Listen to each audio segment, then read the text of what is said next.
Episode کے شروعات میں عثمان صاحب گندوز صاحب کے شہید سپاہیوں کے پاس پہنچتے ہیں اور یہ منظر دیکھ کر مزید پریشان ہو جاتے ہیں۔ عثمان صاحب کو دیکھتے ساتھ ہی بحران اور کونور بھاگتے بھاگتے سامنے آتے ہیں اور کونور کہتا ہے ہم الجائی کے ساتھ گئے مگر بازنطینی فوجی ہمارے سامنے آ گئے، وہ کوئی عام فوجی نہیں تھے، الجائی ان کے ساتھ چلا گیا۔ تو بحران کہتا ہے اس نے ہمیں گرمیان اور جاندار والوں کو خبر بھیجنے کے لیے بھیجا ہے۔ پھر کونور کہتا ہے ہم اس کے پیچھے جانے والے تھے تاہم ہم نہیں پہنچ سکے، الجائی نے ہمیں ایشل وادی پہنچنے کو کہا ہے۔ یہ سن کر عثمان صاحب کہتے ہیں وہ گندوز صاحب کی جان لینے کی کوشش کریں گے۔ بحران کہتا ہے حضور ہم بھی چلتے ہیں۔ جواب میں عثمان صاحب کہتے ہیں نہیں ہم اس الجائی کا سر کل کے لیے نہیں چھوڑ سکتے، تم ایشل وادی جاؤ، ہم گندوز صاحب کے پیچھے جائیں گے، شہدا کو دفن کر دو سپاہیوں۔ ادھر جنگل میں الجائی اور تھیوڈور نے گندوز صاحب کو باندھ کے زمین پہ پھینکا ہوتا ہے، وہ خون سے لت پت ہوتے ہیں اور الجائی ان کی پکڑی دیکھتے ہوئے کہتا ہے تم پر کوئی رحم نہیں کریں گے۔ یہ کہتے ساتھ وہ پکڑی تلوار کے اوپر رکھ دیتا ہے جس کے ساتھ اس نے ایک چٹھی لگائی ہوتی ہے۔ سپاہی گندوز صاحب کے ٹانگوں کے ساتھ پتھر باندھ دیتے ہیں اور گندوز صاحب اس سے کہتے ہیں اللہ تمہیں وہ دے جس کے تم مستحق ہو، میں تمہاری برائی کے سامنے کبھی سر نہیں جھکاؤں گا، کبھی بھی نہیں۔ یہ سن کر الجائی کہتا ہے عام طور پر میں لوگوں کو زندہ دفن کرنا پسند کرتا ہوں لیکن اس بار یہ مختلف ہے، ہم گندوز کے ساتھ ایک کھیل کھیلیں گے تھیوڈور، گندوز تم اتنی جلدی نہیں مر سکتے، سپاہی اٹھاؤ اسے۔ سپاہی گندوز صاحب کو اٹھا کر ندی کی جانب لے جاتے ہیں۔ ادھر عثمان صاحب سپاہیوں کے ساتھ سر پر گھوڑا دوڑا رہے ہوتے ہیں، وہ گندوز صاحب کو تلاش کرتے ہوئے آگے بڑھتے ہی چلے جاتے ہیں۔ گھوڑوں کے بعد وہ زمین پہ نشانات تلاش کرتے ہیں اور نشانات کا پیچھا کرتے کرتے وہ ندی کے پاس پہنچ جاتے ہیں جہاں زخمی گندوز صاحب ندی میں ڈوبے ہوتے ہیں۔ گندوز صاحب کو دیکھتے ساتھ ہی عثمان صاحب اور ان کے ساتھیوں کی جانب بھاگ پڑتے ہیں، وہ رسی پھینکتے ہیں اور گندوز صاحب کو رسی کے ذریعے کھینچ کر باہر لاتے ہیں۔ گندوز صاحب کی حالت کافی زیادہ خراب دکھائی دیتی ہے۔ عثمان صاحب ان سے ان کا حال احوال پوچھتے ہیں مگر وہ تکلیف سے کہتے ہیں قسطنطین پالیورگوس الجائی۔ تو عثمان صاحب کہتے ہیں میں جانتا ہوں گندوز صاحب، میں جانتا ہوں، آپ فکر نہ کریں، میں سب کچھ جانتا ہوں۔ علاؤالدین دیکھو انہیں۔ تو ارحان کہتا ہے یہ ٹھیک نہیں لگ رہے بابا۔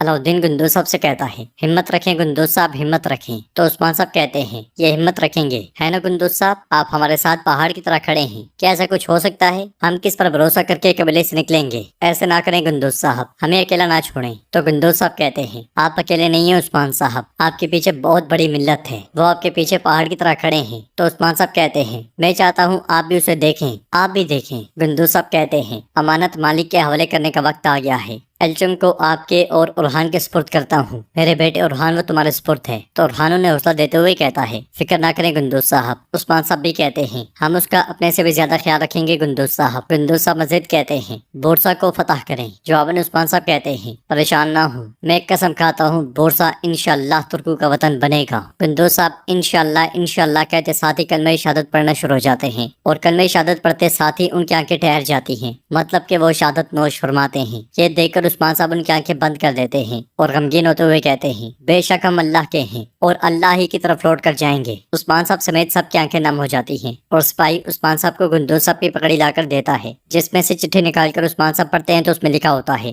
پہلے گندوز، اس کے بعد تم، اور اس کے بعد تمہارے خاندان والے۔ یہ پڑھنے کے بعد عثمان صاحب غصے سے کہتے ہیں الجائے، پہلے گندوز صاحب اور اس کے بعد باقی سب، ہاں تمہارا بھی اب آخری دن ہوگا، تم ایک دن بھی اور زندہ نہیں رہو گے، ہم میں سے کسی ایک کو چھونے کی کیا قیمت ہوتی ہے میں پوری دنیا کو دکھاؤں گا۔ یہ کہتے ساتھ ہی عثمان صاحب پکڑی گندوز صاحب کے اوپر رکھ دیتے ہیں۔ کائی قبیلے میں سردار ابراہیم پریشان ہوتے ہوئے ملکہ سے کہتا ہے وہ گندوز صاحب والی صورتحال بالکل ٹھیک نہیں، اگر اسے کچھ ہو گیا تو ملکہ کہتی ہے عثمان ہم میں سے کسی کو زندہ نہیں چھوڑے گا، ہاں کیا ہم یہاں صرف موت کا انتظار کریں گے؟ کچھ کرو ابراہیم صاحب، کچھ کرو۔ اسی لمحے سردار یعقوب اور محمد بغیر اجازت کے خیمے میں گھس آتے ہیں۔ آگے بڑھتے ہوئے سردار یعقوب غصے میں ابراہیم صاحب کہتا ہی چلا جاتا ہے۔ یہ منظر دیکھ کر سردار ابراہیم کہتا ہے یعقوب صاحب دستور، مگر سردار یعقوب ہاتھ کے اشارے سے اسے خاموش کرواتے ہوئے کہتا ہے میں آپ سے صرف ایک سوال کروں گا، جب ہم نے کائی کے قافلے کو روکنے کے لیے سپاہیوں کو بھیجا تھا کیا آپ جانتے تھے کہ گونجا وہاں موجود تھی، ہاں یا نہ؟ یہ سن کر ملکہ بہت پریشان ہو جاتی ہے اور سردار ابراہیم آگے بڑھتے ہوئے کہتا ہے آپ کا کیا مطلب ہے یعقوب صاحب؟ تو سردار یعقوب کہتا ہے